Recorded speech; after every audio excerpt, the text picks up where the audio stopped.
What is up, everybody?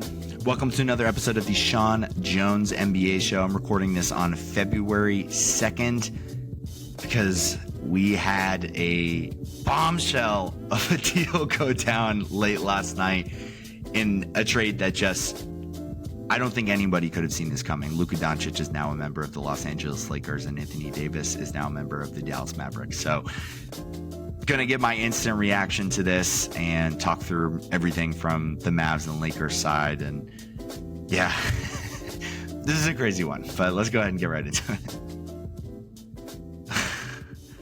I am genuinely at a loss for words about what happened in the NBA last night with the Dallas Mavericks trading Luka Doncic to the Lakers for Anthony Davis. And when this came out and the news broke, it was after midnight last night, I think people genuinely thought it was fake. They thought Shams had been hacked on Twitter. And that's just truly how unbelievable this is. I know that word gets thrown around a lot, not only in sports, but in life in general. But this truly was unbelievable. It is so difficult to understand and comprehend why this deal happened, how this deal happened, and just the idea of trading Luka Doncic in any capacity. Luka is undoubtedly a minimum top 4 player in the NBA, probably at least top 3. I personally would put him in the top 2 alongside Jokic as the 2 best players, not in the league, in the world, on this planet. One of the 2 best basketball players currently living on planet Earth. That is how good Luka Doncic is. And he is 25 years old. He has theoretically not even reached his prime yet. And this is a guy who has made 5 consecutive first-team All-NBA appearances. That is something that has never been done by a player in their first 6 seasons. That is already at age 25 more first-team All-NBA appearances than Dirk Nowitzki's entire career, Kevin Garnett's entire career, David Robinson, Moses Malone, Chris Paul, Steph Curry. That's how unbelievable Luka Doncic has been to start his career. He is on all-time great level trajectory. This is a generational player. And I mean that in a literal sense. Players like Luka don't come around every year in the draft. They don't come around every couple years in the draft. They don't come around every decade. They come around once in a generation. He is that special. He is that talented. He has been an all-star level player basically since the second he stepped into the league, and an all-NBA level player since his second season, and there's really been no debate about it. He is the kind of guy that teams hang up the phone at just the thought of another team bringing him up. He is, if he's not untouchable, I don't know who is. I mean, just to put into perspective how just truly, truly great he's been. He is 3rd in points in NBA history for a player by age 25, behind only LeBron and Kevin Durant. Those are the only 2 players that have scored more points by this age. He's 5th in assists by age 25, behind only Chris Paul, Magic Johnson, Isaiah Thomas. He is 1st in 3-pointers made for a player by age 25. He is 3rd in field goals made by a player at age 25.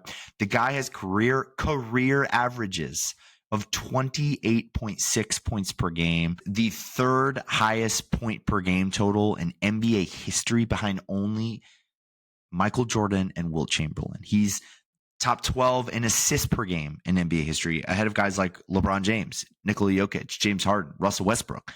Last season, he averaged 33.9 points per game, 10 assists, 9 rebounds. In the playoffs for his career, he's averaged 30.9 points per game. That is 2nd in NBA history, behind only Michael Jordan.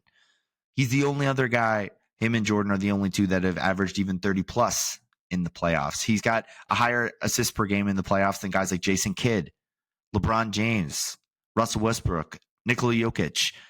He is simultaneously probably the best scorer that we have in the league and maybe also the best playmaker, at least in that discussion. He gets to his spots on the court better than anybody in the league can. He has elite strength. He has elite change of pace with the ball. He's not a freak athlete, but he doesn't need to be because he's mastered the game of basketball. He has a crazy high basketball IQ. Like, the only thing that can really stop him is himself when he gets a little too jump shot happy, but he's an elite passer. He reads the game flawlessly. If you lean a little bit too much and commit onto him, he'll throw it up for a lob for an easy 2 points to his big guy. If you stay home and commit to the big, then he's just going to score one-on-one every single time.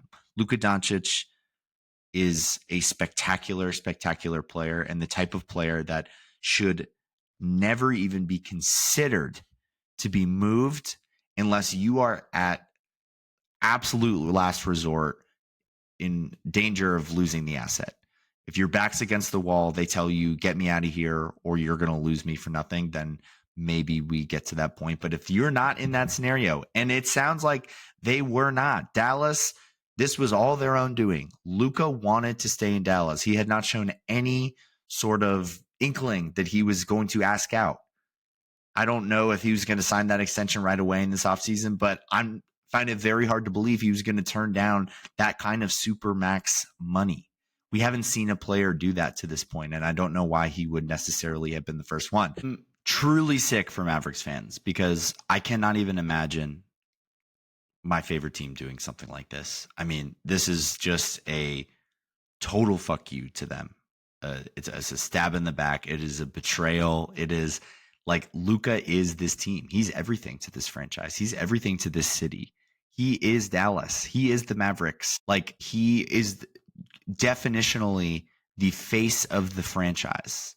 And to just abandon him and this team, a team that just made the final, to not see this through more and try is just, it's dirty work by the front office. They owe it to him. They owe it to this team. They owe it to the coaching staff. They owe it to the fans to try to make this work, regardless of if you think it wasn't working. Because let me tell you, it was working pretty well. I know they've had their injuries this year, but Dallas was legitimate. They were a threat. They made the NBA Finals last year and deserved every bit of it. They kicked OKC's ass. They kicked Minnesota's ass. They kicked the Clippers' ass in round one. Like, they made it look easy. They played hard defensively. Luka was doing everything for them on offense, but had shown a willingness to take a little bit of a step back at times when he needed, which he hadn't done all the time in the past. His fit with Kyrie had proven to be a really good one. They played really well off of each other. And to just throw that all away, this is a whole era, a team like that we'll remember, and it's all gone with one move.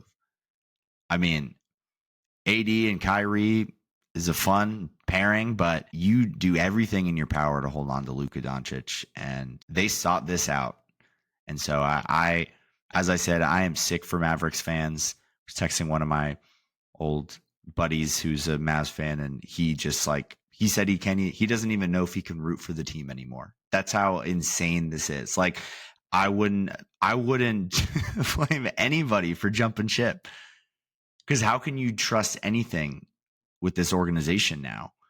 And Mark Cuban would not have let this happen. I will say that. So that whole ownership situation kind of flew under the radar, but has proven now to be significant in how this team is being run. And again, this is so brutal for Mavs fans. And to make this trade, trading Luka in itself is just inexcusable for a guy at his age, at his talent, just given where he is in the league. But to then, let's just assume you've already made the decision you want to out of the Luka business. To not turn this into a bidding war is just front office malpractice. I don't know how you could only reach out to one single team and not scour the market and try to get every last ounce of every single asset that you can out of these teams. And the craziest part is, like, even if you wanted Anthony Davis, which it seems like that was their target all along, how do you not get both of the Lakers' first round picks? How do you allow them to only give one of their 2 available tradable first round picks to you, and no swaps and no second round picks? Like, I cannot fathom this. Just the idea that trading him would be a good idea, and just the lack of doing due diligence and making sure that you're getting the best deal that you can. I don't see any world in which this makes Dallas a better team in the short term, in the medium term, or in the long term. This is just a total miss by them across the board.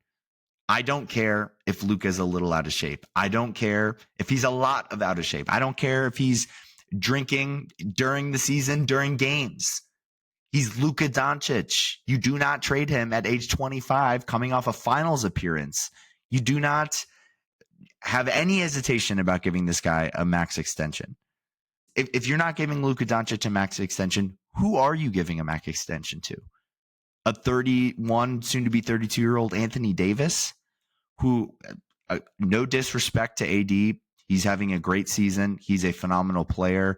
He's at worst a borderline top 10 guy in the league, but he is not and never will be Luka Doncic in any capacity. The impact that Luka has on the game is just miles ahead of what AD is able to do, and he's a very impactful player. Obviously, I mean, the guy's also a multi-time perennial All-NBA talent, but there's levels to this, man. And Luka Doncic, it doesn't get better than him.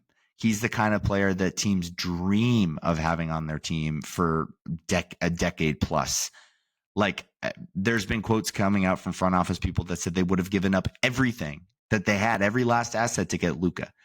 And for the Lakers to not even have to give up their second first round pick is just, I cannot wrap my head around it. And this is just a complete botch by the Mavericks front office. Again, even if he's got his health concerns, that is the kind of risk that every single team should be willing to take. And the Lakers obviously agreed, because they, no hesitancy, were like, sign us up.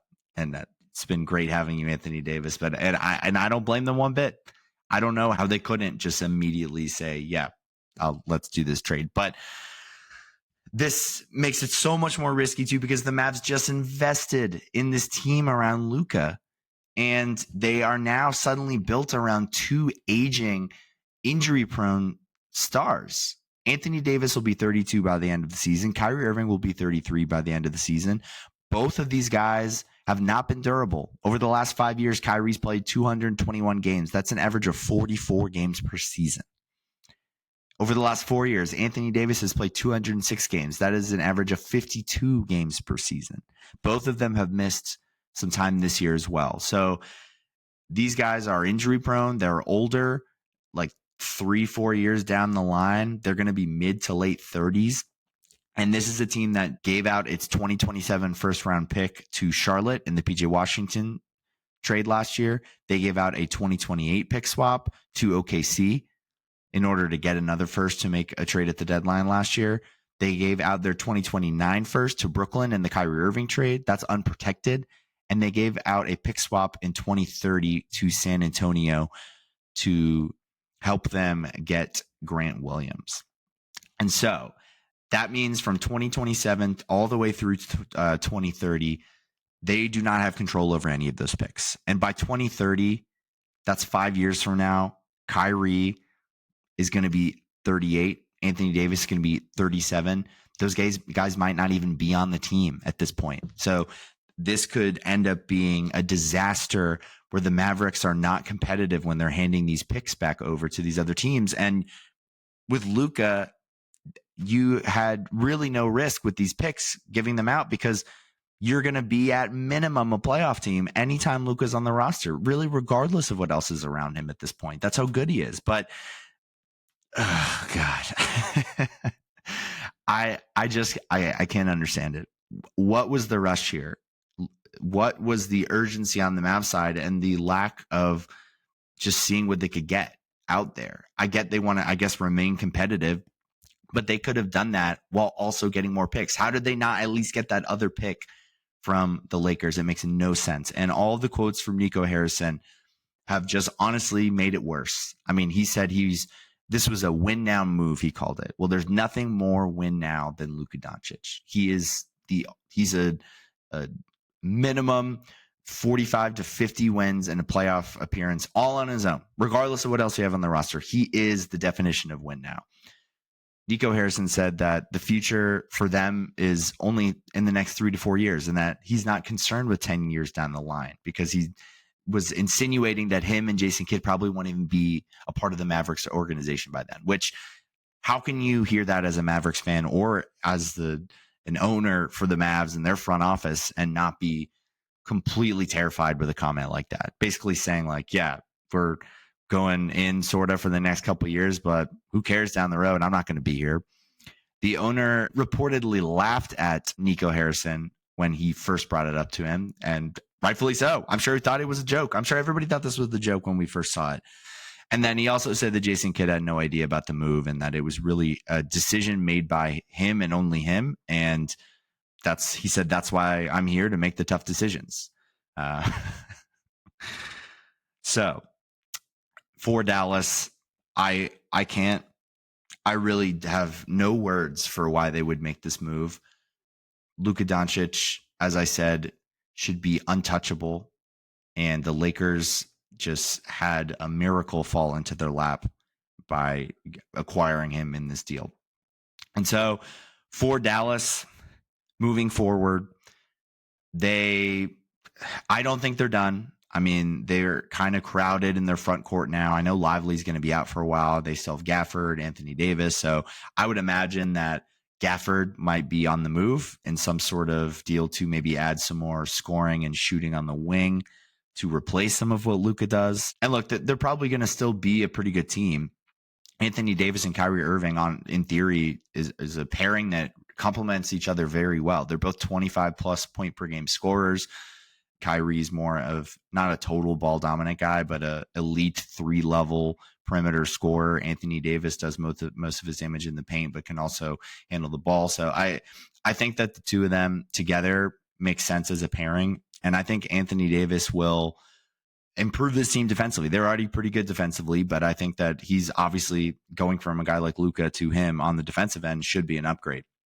But it's their ceiling is completely a shell of what it was. You know, I personally had the Mavericks as the biggest threat to the Thunder in the Western Conference, despite the fact that they are the 8 seed as I'm recording this, and the fact that they've had injuries and looked inconsistent and not everything's really clicked for them quite this season. I still believed in them because I believed in Luka, and I thought that they obviously beat the Thunder last year. I think that they still matched up on paper with them about as well as anybody does in the West. And they just had one of the best sort of proof of concept rotations and system and personnel group between Luka and Kyrie doing their thing as scorers on the perimeter, Luka orchestrating everything for them offensively, getting the other role guys going, getting them the ball in their spot. They had the really successful pairing of Lively and Gafford down low as rim runners, shot blockers, rim protectors, and all the role guys were starting to come together really nicely. I think PJ Washington has been just great for this team. Klay Thompson has added at least another option, an element for them offensively. Quentin Grimes has given them great minutes. Najee Marshall has been a good addition. Like they got the role players, they had the star players, they had the fit together. Their stars made sense, the role players made sense. We've seen it. They made a finals, and so the idea of what the Mavericks could be was always extremely clear in terms of what they could do as contenders. And so to me, they were a real threat to make the finals again. And now I do not feel that way. I think that this team, could they win a first round series? Probably, maybe, depending on the draw, you know, who they get. If they end up as the 8 seed, it's going to be tough against OKC. But if they can get up to that 6, 7, maybe even 5 seed, then it's plausible to think that they could win a series depending on who they draw. But that's really going to be it. I don't see a path for them to legitimately contend now because they don't have a guy. They got two of the absolute best 1Bs in the NBA. LeBron's co-stars that he's won a title with both of them. Kyrie has made it back to the finals next to a guy like Luka. But these are not 1A type guys. They're just not. And they're both spectacular players, like I mentioned, worthy of all-star appearances this season. But I just don't see a team led by Kyrie and AD being able to win 3-4 playoff rounds just in the current landscape of the NBA. So for the Mavs, I mean, as I said, in the short term, I think it's a huge downgrade because anytime you can have a top 2 player on the planet, you should do that. And then in the long term, like I said, I think that they totally screwed themselves down the line because they don't own any of their draft capital really over the next 4 or 5 years. And their players are old and they're injury prone. And so when these guys retire, it's going to get ugly for the Mavs. They don't have any sort of future post AD or Kyrie now. I mean, they might legitimately be back in a bottom 5 lottery team within 5 years from now, which is crazy to say because you never, ever would have thought that with Luka Doncic on this roster at only age 25 still. Thought he was probably going to finish his career there, at least spend another decade there. But yeah, on the Lakers side of things, again, for as bad as this move is for Dallas, is equally as spectacular a deal for the Lakers because Luka Doncic just literally fell right into their lap. And if you're the Lakers, it's a little bit of a weird fit with the roster construction right now, but you do this deal 10 out of 10 times, 100 out of 100 times, 1,000 out of 1,000 times. You do this deal every single time. And if they had to give up that other first round pick, you still do the deal. If they had to give up Austin Reeves, you still do the deal. Like if you can get Luka Doncic, there's no overpaying for Luka because that's how good he is. So for the Lakers, the fact that they were able to keep Reeves, the fact that they were able to keep Dalton Connect, the fact that they were able to keep any of their draft capital is just a miracle, honestly. And they suddenly went from a team that was competitive. I wouldn't quite go as far as to say they were contenders, but they had a real time cap on what this team was going to be able to do in the next few years, just because LeBron is 40 years old. Anthony Davis, as I mentioned, he is going to be 32 by the end of the year. They both have been a little injury prone over the last few years. Like they were just, once LeBron retired, it was very uncertain what the Lakers' future was going to look like. And now that is just not the case at all because they have a superstar. I don't even want to say waiting in the wing because he's here. He's ready to go. You know what I mean? Like they're going to be really good now. They're going to be better now than they were, assuming they can round out the roster a little bit. And so, yeah, this is just a home run for them. I will say for the Lakers, they obviously need to add a center to this roster now because Jackson Hayes is just not going to suffice as a guy that you can trust for the remainder of the season if you want to like legitimately have a shot come postseason time. But luckily for them, I mean, they still have assets now. They still have that first round pick. They still have 3 first round swaps they can send out. They still have a second round pick. They still have some cheap, desirable contracts. I think Hachimura's contract is movable. Jared Vanderbilt, Gabe Vincent. And I really think this opens the door for Reeves to become much more expendable. He was a non-starter for them before this deal, but with LeBron and Luka on the team, Reeves, his skill set becomes a little less of a necessity and more of a luxury. And I wouldn't blame them if they kind of floated his name out on the market because I think just with how cheap his deal is, making under $15 million a year, like he's a very valuable asset that could net them some legitimate returns back to LA. And so do they repurpose his skill set for some more size in the front court, or do they hold on to him, try to consolidate some of those other contracts for a center alongside some picks? Those are just something that they're going to have to see what the market looks like, but there's a lot of options out there for them. I mean, DeAndre Ayton, I'm sure Portland would love to dump him. He's making $34 million a year, so he is a bit overpaid, but that could work in LA's favor where they probably wouldn't even have to give up their pick to get him. I'm sure Portland would just give him to them for whatever they can get back, But then you've got other guys like Nick Claxton, who's having a pretty rough year for Brooklyn, but I still believe in as a legitimate rim protector, versatile defender. I think he would be really the ideal fit for them. That's who I would target if I were them, because I think he's gettable. I think that he might cost you that first round pick, but probably not much more. I don't think they're going to have to like throw in connector. I need the second round picks or anything like that. Or Reeves, definitely not. Like it would really just be fillers in the first for Claxton. I think that makes sense for them.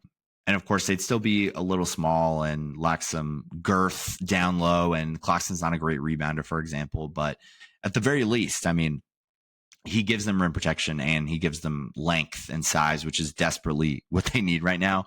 But then there's some cheaper options. Clint Capella's name has been in the rumor mill a little bit over the last few weeks with the Hawks. Nikola Vucevic has been very available for what feels like a couple years now and probably wouldn't even cost them their first round pick potentially, though I don't love that fit quite as much because I think that he's just they need more defense at that spot than offense. And while he'd be a great offensive fit for this team, I think I'd rather have someone who's more defensive minded than Vucevic, even though he might be a better player than some of these other options. Miles Turner his name has been again floated out there, even though Indiana has like literally no other centers on the roster. It seems like they don't really want to pay him in the offseason. So he could be available. That could be a good fit for them as a floor spacing big that also protects the rim. Jakob Poeltl is an option for Toronto. Then you get some of the super cheaper options. I mean, Robert Williams probably wouldn't cost much from Portland just because of his injury history and the fact that he's third on their depth chart essentially right now.